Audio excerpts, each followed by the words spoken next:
আপনি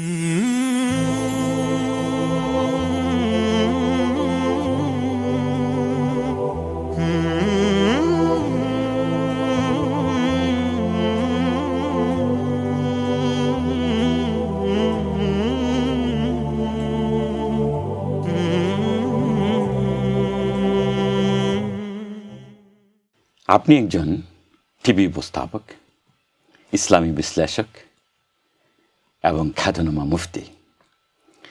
আপনার এই পড়াশোনার ক্ষেত্রে ইসলাম সম্পর্কে এই যে গভীর জ্ঞান অর্জনের ক্ষেত্রে আপনার দুইটা দিক আমরা লক্ষ্য করি, একটা পারিবারিক ঐতিহ্য আর একটা আপনার বড় বড় শিক্ষা প্রতিষ্ঠান এবং দেশবরেণ্য উলামায়ে কেরামের কাছে পড়াশোনা। কিন্তু আপনি মূলত কোনটাকে বেশি আধিক্য দেন, পারিবারিক ইনফ্লুয়েন্স নাকি প্রতিষ্ঠানের প্রভাব? আলহামদুলিল্লাহ, আল্লাহ তাআলার অসংখ্য গণিত শুকরিয়া যে আল্লাহ তাআলা তাঁর অপার অনুগ্রহে এক দ্বীনি পরিবারে এবং দ্বীনি ঐতিহ্যের ধারক বাহক একটি সম্মানিত পরিবারে আল্লাহ তাআলা আমাকে জন্মদান করেছেন।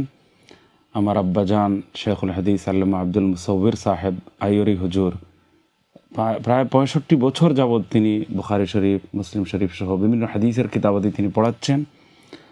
আবার আমার আপন নানা যান, যিনি শেখুল ইসলাম কুতবে আলম আল্লামা সৈয়দ হুসাইন আহমদ মাদানী রহমতুল্লাহ আলিহির অন্যতম শ্রেষ্ঠ খলিফা ছিলেন এবং যুগশ্রেষ্ঠ আল্লাহর ওলি বুজুর্গ ছিলেন শেখ আব্দুল গফ্ফার সাহেব শেখ মামুর খানি রহমতুল্লাহ আলিহি। তো নানা জানের প্রভাব জীবনের উপর অনেক বেশি। আম্মার প্রভাব, আব্বার প্রভাব, এটাকে কোনোভাবেই মাইনাস করা যায় না। ভালো মানুষ হিসেবে নিজেকে গড়ে তোলার এবং বহুমুখী দিনে খেদমত আঞ্জাম দেওয়ার ক্ষেত্রে অগ্রণী ভূমিকা পালনের যে প্রেরণা অন্তরে জাগ্রত হয়েছে, এই ফ্যামিলি ঐতিহ্যের কারণে এটা আমি বলতে পারি যে আলহামদুলিল্লাহ এই আবেগ অন্তরে সঞ্চয় হয়েছে। এবং ছোটোবেলাতেই আমি তাকে ছোটো করে বড় মন লয়ে এমন একটা আবেগ আমার অন্তরে। নানা জানের দোয়া ছিল শেখ মামুর খানি রহমতুল্লাহ আলিহির, আব্বাজান শেখুল হাদিস আল্লামা আব্দুল মুসাউবির সাহেব রহমতুল্লাহ আলিহির দোয়া, আমার আম্মাজান একেবারে নিঃসন্দেহে আল্লাহর ওলি বুজুর্গ খাতুন মহিলা ছিলেন। তিনি আলহামদুলিল্লাহ আমার নানা জানের অনেক অভ্যাস পেয়েছেন। সবসময় তিনি নামাজের মধ্যে, নফল নামাজের মধ্যে, তিলাওয়াতের মধ্যে তিনি ব্যস্ত থাকতেন এবং তার কত আবেগ এবং দোয়া ছিল আর এখনও সেগুলো আমি অনুভব করি। এটা আসলে ভাষা দিয়ে ব্যক্ত করা সম্ভব নয়। আপনার এই যে পারিবারিক ঐতিহ্য, এই বরেণ্য উলামায়ে কেরামের সাহবাত, এটা তো নিঃসন্দেহে প্রণিধানযোগ্য। আপনি দারুল উলুম করাচিতে পড়াশোনা করেছেন, আপনি মুফতি তাকি উসমানীর সাহচর্য পেয়েছেন। প্রথমে আপনার কাছ থেকে তাকি উসমানী এবং তার সাহচর্য, এই সময়কালের কিছু কথা শুনতে চাই। জাযাকাল্লাহ, আসলে অনেক দীর্ঘ আলোচনা সাপেক্ষ একটি প্রশ্ন আমি বলতে পারি। কারণ এমন একজন মহান ব্যক্তিত্ব যার উপর সারা দুনিয়াতে রিসার্চ হচ্ছে, পিএইচডি করছেন লোকজন, আরব স্টুডেন্টরাও ইরাকে বিভিন্ন দেশে তারা পিএইচডি করেছেন, করে যাচ্ছেন এবং যার জীবনের এক একটা দিক নিয়ে বিস্তর আলোচনার সুযোগ রয়েছে এবং যিনি এই শতাব্দীর এক অসাধারণ মহান ব্যক্তিত্ব হিসাবে স্মরণীয় হয়ে থাকবেন এবং যিনি যার হায়াত দীর্ঘ হওয়ার দোয়া আমরা সবসময় অন্তর্দীয় করি। বাস্তবতা হলো উনি দুনিয়া থেকে চলে গেলে এরপর ওনার কাজের মূল্যায়ন আরম্ভ হবে এবং যুগের পর যুগ চলে যাবে, অতিবাহিত হবে, কিন্তু ওনার কার্য যে সমস্ত অবদান, ইলমি অবদান, গবেষণামূলক অবদান, সেগুলোর গুরুত্ব সময়ের ব্যবধানে ইনশাআল্লাহ তাআলা বৃদ্ধিপ্রাপ্ত হতে থাকবে। তো এমন এক মহান ব্যক্তিত্ব সম্পর্কে আমি কী বলবো। আমি যখন জামিয়া কাসিমুল উলুম দরগাহ শাহজালাল রহমতুল্লাহ আলাইহি মাদ্রাসায় পড়ি, তখন থেকেই ওনার কিতাবাদি পড়ার সুযোগ আল্লাহ তাআলা করে দিয়েছেন। কয়েকজন উস্তাজ দারুল উলুম করাচির গ্রাজুয়েট, ওনার দারুল উলুম করাচি থেকে তাদের পড়াশোনা, মুফতি কোর্স ইত্যাদি সম্পন্ন করে যখন তারা দরগাহ মাদ্রাসায় ফেরত এসেছেন জামিয়া কাসিমুল উলুমে, তখন তারা আমাদেরকে দিক নির্দেশনা দিয়েছেন যে মুফতি তাকি উসমানী সাহেবকে পড়া উচিত।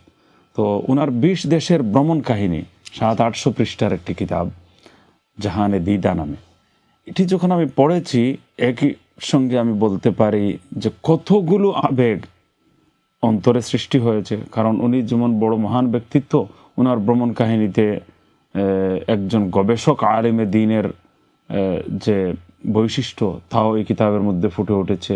একজন অসাধারণ সাহিত্য রসে সিক্ত লেখার অধিকারী, অসাধারণ কলমের অধিকারী, বাকশক্তির অধিকারী এবং মহান ব্যক্তিত্ব, যার বাচনভঙ্গি, শব্দচয়ন অতুলনীয়, অপরূপ, এবং একজন বড় আহলে দিল বা আল্লাহওয়ালা, যুগশ্রেষ্ঠ আল্লাহর ওলি বুজুর্গ, আপনি যাই বলতে পারেন, একজন বড় বিচারপতি, একজন বড় মুফতি, একজন বড় বিশ্ববিখ্যাত ইসলামিক স্কলার, একজন অনেক বড় ইসলামী চিন্তাবিদ, উম্মাহর দরদি দায়ী, সব গুণাবলী তার এই সফরনামায় কিন্তু ভ্রমণ কাহিনীতে ফুটে উঠেছে। তো এই একটি মাত্র কিতাব দ্বারাই জাহানে দিদা আমি আদ্যপান্ত এত বেশি পড়েছি যে এটা থেকে আমি সাহিত্য রসে সিক্ত যে সমস্ত প্যারাগ্রাফ আছে এগুলো লেখেও আমি বড় একটি রাইটিং বুক কমপ্লিট করে নিয়েছিলাম। তো আলহামদুলিল্লাহ আমি এই কিতাব দ্বারা সর্বপ্রথম বেশি অনুপ্রাণিত হয়েছি। উর্দু সাহিত্যের প্রতিও আমার না, আমি জানতে চাই যে তারপরে আপনি ওনার কাছে যাওয়ার চিন্তা কিভাবে করলেন, কখন গেলেন? তো ওনাকে এরপর থেকে তো অনেক পড়াশোনা আরম্ভ করলাম এবং আরও অনেকগুলো প্রতিষ্ঠানে যাওয়ার ইচ্ছা ছিল, যেমন দারুল উলুম দেওবন্দ মাদ্রাসা সর্বাগ্রে চোখের সামনে ছিল, দারুল উলুম নাদওয়াতুল উলামা লখনউ, তো শেখ আবুল হাসান আলী নদভী রহমতুল্লাহ আলীকেও পড়েছি এবং দারুল উলুম দেওবন্দের বর্তমান যারা আকাবির তাদেরকেও পড়াশোনা করেছি, স্টাডি করার চেষ্টা করেছি।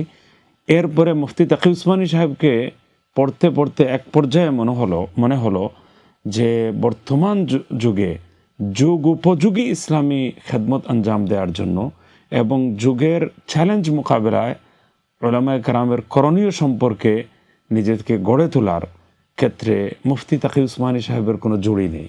উনি সারা বিশ্বের মধ্যে ইসলামী অর্থনীতির রূপকার। এখন বর্তমান বিশ্বে যদি ইসলামী অর্থনীতিকে বলবৎ করতে হয়, প্রতিষ্ঠিত করতে হয়, আর এর মাধ্যমে মুসলিম বিশ্বের, মুসলিম উম্মাহর রাজনৈতিক স্বাধীনতা, অর্থনৈতিক স্বাধীনতা সব কিছু যদি আমরা অর্জন করতে হয়, তাহলে যে মহান ব্যক্তিত্ব হলেন বর্তমান সময় অর্থনৈতিক স্বাধীনতা প্রথম প্রয়োজন। তো এই অর্থনৈতিক স্বাধীনতা অর্জনের জন্য ইসলামিক ইকোনমিক সিস্টেম দুনিয়াতে প্রতিষ্ঠিত করতে হবে। এটা হবে মুসলিম বিশ্বের উত্তরণের এবং মুক্তির একমাত্র উপায়।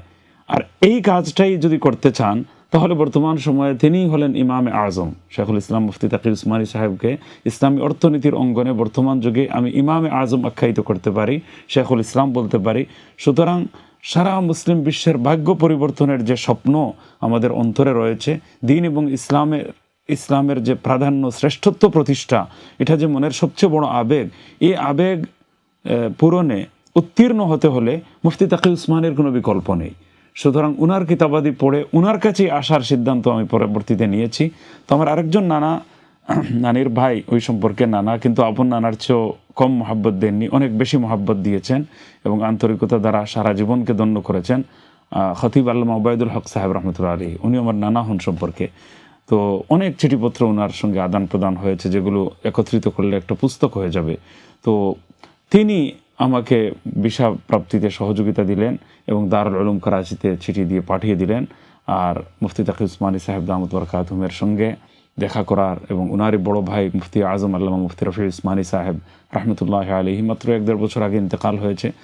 তো ওনাদের সান্নিধ্য লাভে আমি ধন্য হয়েছি এবং দারুল উলুম করাচির যে জান্নাতি পরিবেশ এবং বিশাল একটা সুবহানাল্লাহ বিশাল আয়তন একটা এরিয়া এবং এর মধ্যে ইলম, আমল, তাকওয়া এবং যুগের চাহিদা পূরণে দ্বীনে খিদমতের আবেগ সব কিছু এতে বিদ্যমান রয়েছে, লাইব্রেরিও বিদ্যমান রয়েছে। তো এই পরিবেশটা আমি আলহামদুলিল্লাহ 9 বছর উপভোগ করার সুযোগ লাভে ধন্য হয়েছি। দারুল উলুম করাচি আপনার জীবনে একটা বড় জায়গা, শিক্ষা এবং শিক্ষকতা। এই যে শিক্ষা এবং শেখানো, এই দুইটা সুযোগ আপনি সেখানে পেয়েছেন, একটু বিস্তারিত খুলে বলুন। জাযাকাল্লাহ খায়রান। এটা আমার জীবনে পরম সৌভাগ্য এবং অনেক বড় মনের আকাঙ্ক্ষার বাস্তব প্রতিফলন যে জামিয়া দারুল উলুম করাচির মতো বিশ্ববিখ্যাত ইসলামী ইউনিভার্সিটিতে আল্লাহ তাআলা আমার মতো এক অদমকে যাওয়ার তৌফিক দিয়েছেন। সেখানে শিক্ষার্থী হিসাবে একটা দীর্ঘ সময় আমার অতিবাহিত হয়েছে, দীর্ঘ 6 বছর। সেখানে আল্লাহ শুকরিয়া জালালাইন শরীফ এর যে ক্লাস রয়েছে, তো সবাই এটা বুঝতে পারবেন, কওমি মাদ্রাসার, সরকারি মাদ্রাসার, জালালাইন শরীফ, মিশকাত শরীফ, দাওরায়ে হাদিস শরীফ, টাইটেল তো তা কামিল। তো এই 3 বছর। এরপর মুফতি কোর্স সর্বমোট 3 বছর। আমাদের এখানে 1 বছরের মাধ্যমে অনেকেই কিন্তু শেষ করে দিতে চান। এর দ্বারা ইফতা কোর্সের দাবি পূর্ণতা হয় না। পূর্ণ হয় না, এবং একজন প্রপার মুফতি হিসাবে নিজেদেরকে গড়ে তোলার ক্ষেত্রে 1 বছর কোনোভাবেই যথেষ্ট বলে বিবেচিত হয় না। মোটেও এটা যথেষ্ট নয়, এনাফ নয়। দারুল উলুম করাচিতে দীর্ঘ 3 বছরের ইফতা কোর্স। 3 বছরের পরও তারা বলেন যে আমরা মুফতি বলবো না, আমরা শুধু বলবো ইফতা কোর্সে প্রশিক্ষণ গ্রহণ করেছেন, এতটুকু। মুফতি হওয়ার জন্য এরপরেও আরও অনেক বছর চেষ্টা করার পর সবাই মুফতি হতে যে পারবে, এটার কোনো গ্যারান্টি নেই। তো এটা অনেক কঠিন একটা ব্যাপার। এটাকে আমরা বেশি সস্তা এবং চিপ বানিয়ে ফেলেছি। জালালাইন শরীফের ক্লাস, মিশকাত শরীফের ক্লাস, দাওরা হাদিস শরীফ তথা কামিল টাইটেল ক্লাস, এরপরে মুফতি কোর্সের আরও 3 বছর স্পেশালাইজেশন ইন ইসলামিক ল। তো এই সব মিলিয়ে 6 বছর হলো স্টুডেন্ট লাইফ, শিক্ষা জীবন। আর এরপর ওনারা আমাকে দারুল উলুম করাচিতেই আমার উস্তাদগণ শেখুল ইসলাম মুফতি তাকি উসমানী সাহেব দামদ বরকাতহুম, মুফতি আজম আল্লামা মুফতি রফি উসমানী সাহেব দামদ রাহিমাহুল্লাহ তাআলা রাহমাতুন ওয়াসিআ, ওনারা অত্যন্ত আদর করে আমার মতো কদমকে সুযোগ দান করলেন লেকচারার হওয়ার। তো প্রথমে দারুল উলুম করাচিরই একটা বড় অংশ হলো centre for Islamic economy, Markazul ইকতিসাদিল ইসলামী। মূল শহরে করাচি সিটি এলাকায়, গুলশান ইকবাল এলাকায় একটা বড় বিশাল আয়তন মসজিদ রয়েছে, ঢাকার মতো বাইতুল মুকাররম। তো ওই মসজিদের এরিয়ার ভেতরে রয়েছে একটা মার্কাজুল ইকতিসাদিল ইসলামী, সেন্টার ফর ইসলামিক ইকোনমি। সেখানে দারুল উলুমের একটা দারুল ইফতা মূল শহরে ছিল, শুধু অর্থনৈতিক মাসআলা মাসাইলের শরিয়া ভিত্তিক সমাধানের জন্য। তো আমরা কল্পনাও করতে পারিনি যে সেখানে আমার নিয়োগ হবে, কোনো বড় প্রবীণ আমাদের উস্তাদগণের মধ্যে হতে কাউকে সেখানে নিয়োগ দেওয়া হবে, এটাই স্বাভাবিক। আমি তো এটা কল্পনাও করতে পারিনি, কারণ সেখানে মার্কাজুল ইকতিসাদিল ইসলামী বা সেন্টার ফর ইসলামিক ইকোনমি একটা বিশাল বড় সেন্টার, এবং ব্যবসায়িক বিজনেস কমিউনিটির বড় বড় লোকজন, আধুনিক শিক্ষিত মানুষ, তারা শুধু অর্থনৈতিক মাসআলা মাসাইল জিজ্ঞাসা করার জন্য সেখানে এসে থাকতেন।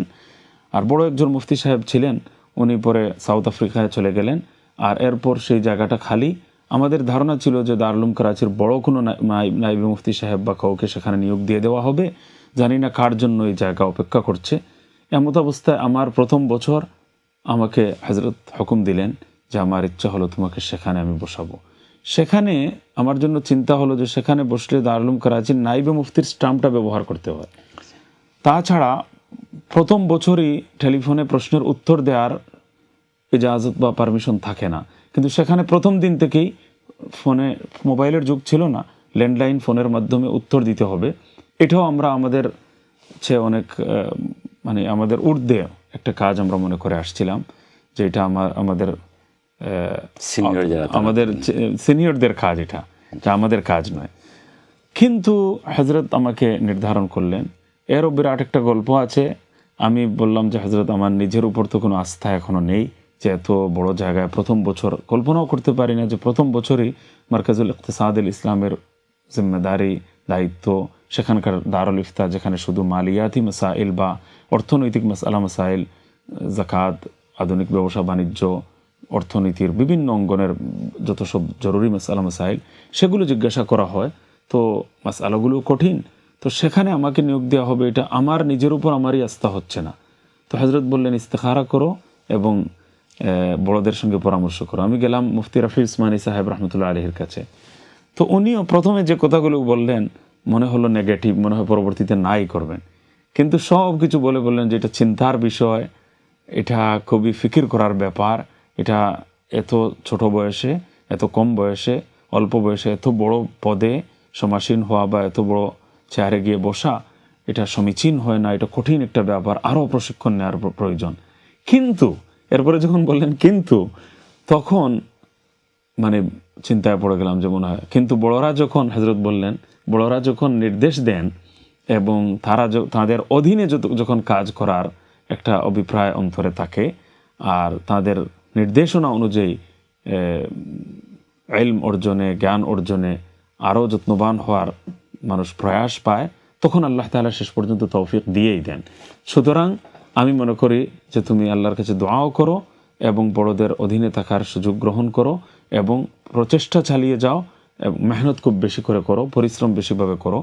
তো এইভাবে শেখ মুফতি রাফি উসমানী সাহেব রহমতুল্লাহ আলাইহি প্রতিটি লেখার মধ্যেও তিনি সাহস জুগিয়েছেন। প্রত্যেকটা অঙ্গনে, প্রতিটি ধাপে ধাপে, কদমে কদমে প্রশংসার মাধ্যমে, বিভিন্ন সময় সতর্কবাণীর মাধ্যমে, দিক নির্দেশনার মাধ্যমে, দোয়ার মাধ্যমে, উৎসাহ যোগানোর মাধ্যমে, সাহস যোগানোর মাধ্যমে তারা যেভাবে অগ্রসর হওয়ার সুযোগ করে দিয়েছেন, এটা এক কথায় আমি এই ইহসানগুলোকে আজীবন আমি ভুলতে পারবো না। এটা আমার জীবনের জন্য অনেক বড় অ্যাচিভমেন্ট। এরপরে দারুলুম করাচিতে আমি অর্ধেক দিন পড়াতাম, সেখানে আমি অর্ধেক দিন ইফতা বিভাগে থাকতাম। তো এরপরে কিছুদিন পরে আমার ভাবনা হলো যে না, আমি সেখানে অর্ধেক দিন দিলে আমি দারুল উলুম করাচির এই জান্নাতি পরিবেশে বেশি সময় দিতে পারছি না, আর এখানে আমার বড়দের সান্নিধ্যে থাকতে ভালো লাগে। এই জন্য আমি বললাম, হযরত আমাকে ফুল টাইম দারুল উলুমের সুযোগ দিয়ে দেন। তো সেই সুযোগ আমাকে দিয়ে দেওয়া হলো। তো দারুল উলুম করাচিতে 3 বছর শিক্ষকতা আমি আলহামদুলিল্লাহ করেছি। ইফতা বিভাগেও কিছু দায়িত্ব ছিল, আর দারুত তাসনিফেও দায়িত্ব ছিল। মাসিক আল বালাগ পত্রিকা, যেটা দারুল উলুম করাচির মুখপত্র, সেখানেও আমি এডিটিংয়ের কাজ, সম্পাদক হিসেবে সম্পাদনার দায়িত্ব আমি কিছুদিন পালন করেছি। তো আল্লাহ তাআলা যেন এই সমস্ত খেদমতকে কবুল করেন। আপনি মুফতি তাকি উসমানীর যে সাহচর্য পেয়েছেন, এর সাথে আপনার অনেক স্মৃতি আছে নিশ্চয়ই। আমি জানি আপনি পাকিস্তানের জাতীয় দৈনিকে লেখালেখি করতেন, প্রবন্ধ লিখতেন, এবং মুফতি তাকি উসমানী এটা পছন্দ করতেন, প্রশংসা করতেন। এই ধরনের কোনো স্মৃতি আপনি যদি বলেন। আলহামদুলিল্লাহ, আল্লাহ তাআলার অসংখ্য গণিত শুকরিয়া যে এটা আল্লাহর শুকরিয়া হিসাবে বলতে হয়, এবং খুবই বিনয়ের সাথে আল্লাহর শুকরিয়া আদায় করে আমি উচ্চারণ করতে পারি যে সবাই কতটা বলতেন। দারুল উলুম করাচিতে 3 বছর শিক্ষকতারও সুযোগ হয়েছে। তখন উর্দু সাহিত্যের সর্বোচ্চ ক্লাস আমার পাঠদানের অন্তর্ভুক্ত ছিল, পড়ানোর অন্তর্ভুক্ত ছিল। এটা অনেকের জন্য সারপ্রাইজিং নিউজ যে যার মাতৃভাষা বাংলা, সে বিশ্বের সেরা একটি মাদ্রাসায়, ওয়ার্ল্ডের 3-4 নম্বর বড় একটা ইসলামী ইউনিভার্সিটিতে, এবং পুরো পাকিস্তানের মধ্যে সর্বশ্রেষ্ঠ প্রতিষ্ঠান, এর মধ্যে কোনো সন্দেহ নেই সর্বদিক বিচারে। এমন একটা বিশাল আয়তন প্রতিষ্ঠান যেটা সব মিলিয়ে 100 একর হবে, সব মিলিয়ে। তো এই 100 একরের প্রতিষ্ঠান, বিশ্বের বিভিন্ন দেশের স্টুডেন্ট, আর সেখানে সব বড় বড় উর্দু বরেণ্য ইসলামী চিন্তাবিদ, সাহিত্যিক এবং বড় বড় গ্রন্থ প্রণেতা সবাই সেখানে বিদ্যমান।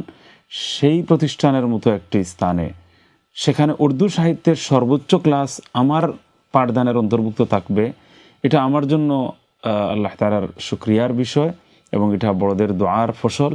আর এটা যে একটা আগ্রহ আমার অন্তরে ছিল, এবং আমি খুব পড়াশোনা করেছি। উর্দু সাহিত্য নাসিম হেজাজিকে আমি খুব পড়েছি, মুফতি তাকি উসমানী সাহেবের কিতাবাদি আমি পড়েছি, আর বর্তমান যুগে আল্লামা সৈয়দ আবুল হাসান আলী নদভী রহমতুল্লাহ আলাইহি, ওনাকে আমি খুব বেশি পড়েছি। আর আরও সাহিত্যিকদেরকে আমি খুব পড়াশোনা করেছি। উর্দু সাহিত্যের পুরাতন ইন্ডিয়ার যে সমস্ত বড় বড় সাহিত্যিক অতিবাহিত হয়েছিলেন, তাদের বইগুলোর একটা উর্দু আদব বা উর্দু সাহিত্যের একটা অংশ ছিল দারুল উলুম করাচির লাইব্রেরিতে। সেখানে আমার বিরাট একটা সময় অতিবাহিত হতো। আর আলহামদুলিল্লাহ, আল্লাহ তাআলার শুকরিয়া যে জাতীয় পর্যায়ে সেখানে আমার লেখালেখিগুলো মূল্যায়িত হয়েছে, এমনকি সরকারিভাবেও মূল্যায়িত হয়েছে। দুইবার সরকার, কেন্দ্রীয় সরকারের, প্রাদেশিক নয়, কেন্দ্রীয় সরকারের পক্ষ থেকে 2বার কংগ্রাচুলেশন লেটারও আমি পেয়েছি, এবং প্রেসিডেন্ট হাউসেও আমি আমন্ত্রিত হয়েছি শুধু লেখালেখির কারণে। আর আলহামদুলিল্লাহ, প্রায় সব জায়গায় 4-5টি পত্রিকায় অন্তত তারা বলেছে যে আমি 20-25 বছরের ছেলে, কিন্তু ওনারা দেখে বলছেন আমরা তো মানে একটা শব্দ তারা উচ্চারণ করেছিলেন যে আব তো তসব্বুর কে तमाम খাকোं से बिल्कुल मुख्तलिफ निकले, মানে আমাদের কল্পনা চিন্তার অনেক ঊর্ধ্বে আরেকটি মানে অবয়ব আপনার আমরা দেখতে পাচ্ছি। আমাদের ধারণা মানে 70-এর কম হবে না, 65-এর কম হলে কেউ যদি বলতো তাহলে আমরা মানতাম না। তো 65 বছর বয়সের ব্যাপার, হ্যাঁ, লেখা পড়ে তারা যে অনুমান করেছেন যে 70 বছরের কম হবে না, এটা অন্তত 4-5টি ভিন্ন ভিন্ন পত্রিকার অফিসের দায়িত্বশীলগণ একই অনুভূতি ব্যক্ত করেছেন ডিফারেন্ট টাইমে এবং ডিফারেন্ট পত্রিকার অফিসে, যে আমরা এটা তো কল্পনাও করতে পারি না যে 25 বছরের একটা যুবক সেই রকম লিখতে পারবে। আমরা তো 70 ভেবেছি, আর 65-এর কম হলে আমরা মেনে নিতাম না। কেউ যদি বলতো যে 65 বছরের কম বয়স, তাহলে আমরা মানতাম না। এই ধরনের অভিব্যক্তি তারা ব্যক্ত করেছেন। এরপর আসলে বড়দের উৎসাহ উদ্দীপনা, আমার নানির ভাই সম্পর্কে যিনি নানা ছিলেন, হজরত মৌলানা ওবায়দুল হক সাহেব, জাতীয় মসজিদ বাইতুল মুকাররমের খতিব রহমতুল্লাহ আলাইহি রহমাতুন ওয়াসিআ। তো তিনি খুবই মহব্বত করেছেন, খুবই আদর যত্ন দিয়েছেন এবং আমাকে উৎসাহিত করেছেন। আমার এক একটি প্রবন্ধের উপর তিনি আরেকটি প্রবন্ধ সমপরিমাণ দীর্ঘ চিঠি লিখে আমাকে উৎসাহিত করেছেন। অথচ তিনি দেশে ওই সময় জাতীয় বিভিন্ন ইস্যুতে এত ব্যস্ত ছিলেন যার কোনো শেষ নেই। জাতীয় খতিব, ঢাকা আলিয়ার হেড মৌলানা এক সময়, এবং সকল উলামায়ে কেরামের মুরব্বী, জাতীয় মুরব্বী তিনি ছিলেন। তো তিনি আমাকে এত বেশি চিঠি লিখেছেন, এত বেশি উৎসাহ জুগিয়েছেন, যেটা আমি আমৃত্যু জীবন শেষ মুহূর্ত পর্যন্ত আমি বলতে পারবো না। ওনার উৎসাহ উদ্দীপনার দ্বারাই আলহামদুলিল্লাহ উর্দু লেখালেখিতে আমি এত বেশি অগ্রসর হয়েছি, এবং লেখালেখির অঙ্গনে আলহামদুলিল্লাহ যে প্রেরণা উৎসাহ আমি পেয়েছি, এর পিছনে খতিব ওবায়দুল হক সাহেব রহমতুল্লাহ আলাইহি।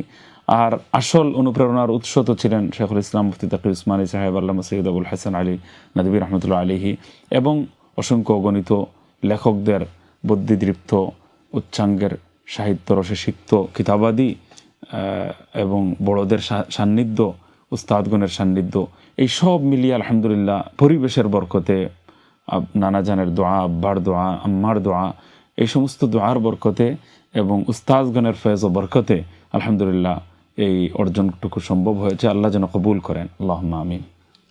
আপনি অনেকগুলো কাগজে আপনার লেখার কথা বললেন, শীর্ষ কোন কাগজটা যেখানে অন্যরা বা বড় বড় লেখকরা লিখতে চাইতেন এবং আপনিও লিখেছেন? সর্বপ্রথম আমি আলহামদুলিল্লাহ অনেক পত্রিকায় আমার লেখালেখি পাকিস্তানে দারুল উলুম করাচিতে অবস্থানে কালে প্রকাশিত হয়েছে, আল্লাহ শুকরিয়া, প্রশংসিত হয়েছে। তো সর্বোচ্চ পত্রিকা বলতে হবে দৈনিক জং পত্রিকা। তো মানে শত শত দৈনিক মিলে মাত্র 30% রিডার, আর মোর দেন 70% রিডার হলেন দৈনিক জঙ্গের। তো জং পত্রিকার, দৈনিক জং পত্রিকার সম্পাদকীয় পাতায় লেখার সুযোগ পাওয়াটা অনেক কঠিন একটা ব্যাপার ছিল, কিন্তু আলহামদুলিল্লাহ আমি শুরুর দিকেই এটা অর্জন করেছি। সর্বপ্রথম লেখা আমার ছাপা হয়েছে দৈনিক জাসারত পত্রিকার সম্পাদকীয় পাতায়।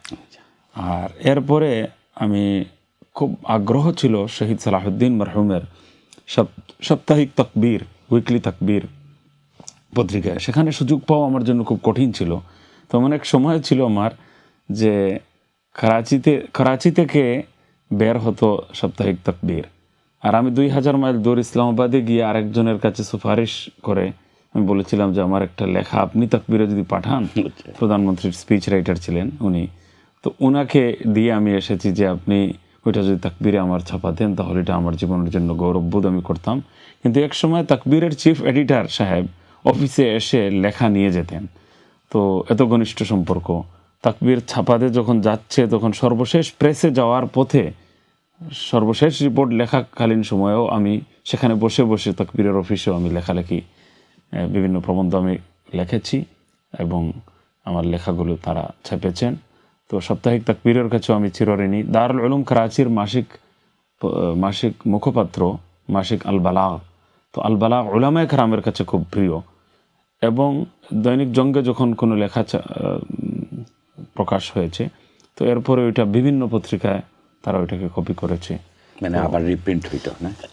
রিপ্রিন্ট হতো, অনেক মাসিকগুলো নিয়ে যেত। এবং আলহামদুলিল্লাহ এরপরে সাপ্তাহিক জরবে মুমিন নামে একটা পত্রিকা, এরপরে দৈনিক ইসলাম, এই সমস্ত পত্রিকায় অনেকগুলো লেখা দেয়। একবার আমি শুনেছিলাম যে মুফতি তাকি উসমানীর অফিস আপনি ব্যবহার করতেন, যে সুযোগ অন্য কেউ সাধারণত পাওয়ার কথা নয়, এই স্মৃতিটা আবার বলেন।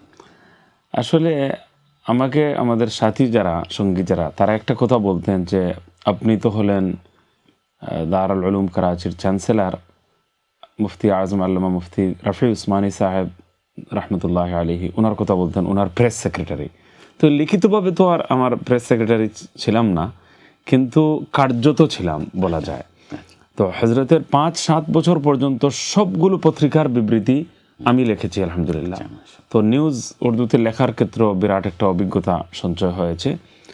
আর মুফতি আজম পাকিস্তান মুফতি রফি উসমানী সাহেব রহমতুল্লাহ আলাইহি, ওনার দূরদৃষ্টি ছিল অনেক বেশি এবং উনি খুব গভীর দৃষ্টিতে সংশোধন করতেন, এবং ওনার কাছে সকলের লেখাটা গ্রহণযোগ্য হওয়া অনেক কঠিন একটা ব্যাপার ছিল।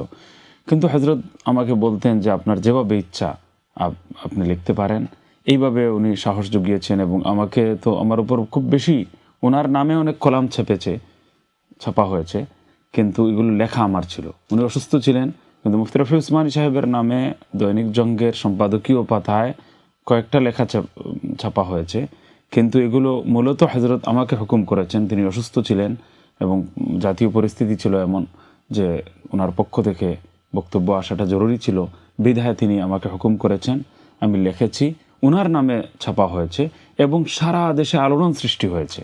এবং সবাই বলছেন যে মুফতি বলেছেন এই কথাটা, যে মুফতি রফি উসমানী সাহেব যে প্রস্তাবগুলি দিয়েছেন এটা জাতীয়ভাবে সরকারিভাবে এগুলোর মূল্যায়নের প্রয়োজন, বাস্তবায়নের প্রয়োজন। তো অথচ আমি চিন্তা করলাম যে পুরো লেখাটাই আমার হাতের, আর হযরত কোনো পরিবর্তন আনেননি, সংশোধন করেননি, বরং হুবহু গ্রহণ করেছেন। তো বড়দের নামের বরকত কতটুকু, আমি যদি এই কথাটা, এই প্রবন্ধটাই লিখতাম, তাহলে এটার কোনো মূল্যায়ন জাতীয় পর্যায়ে হতো না। কিন্তু এই কথাগুলোই আমার হযরতের নামে ছাপা হওয়ার কারণে সারা দেশে, জাতীয় পর্যায়ে, আন্তর্জাতিক পরিমণ্ডলে এটার গ্রহণযোগ্যতা এমন পর্যায়ে পৌঁছে গেছে যেটা আমি কল্পনাও করতে পারি না। তো বড়দের নামের অস্তিত্বের বরকত যে কত বেশি সেটা তখনও আমি অনুভব করেছি, এবং হযরত আমার উপর যে আস্থা স্থাপন করেছেন, ভালোবেসেছেন, সেটা আমার জন্য সবচেয়ে বড় জীবনের অ্যাচিভমেন্ট। এবং বলছেন যে আমি প্রতিটি শব্দের ওপর দোয়া দিতে মন চায়, এই শব্দটাও তিনি উচ্চারণ করেছিলেন। তো আলহামদুলিল্লাহ, আল্লাহর শুকরিয়া, এইভাবে বেড়ে ওঠার আল্লাহ তাআলা সুযোগ করে দিয়েছেন।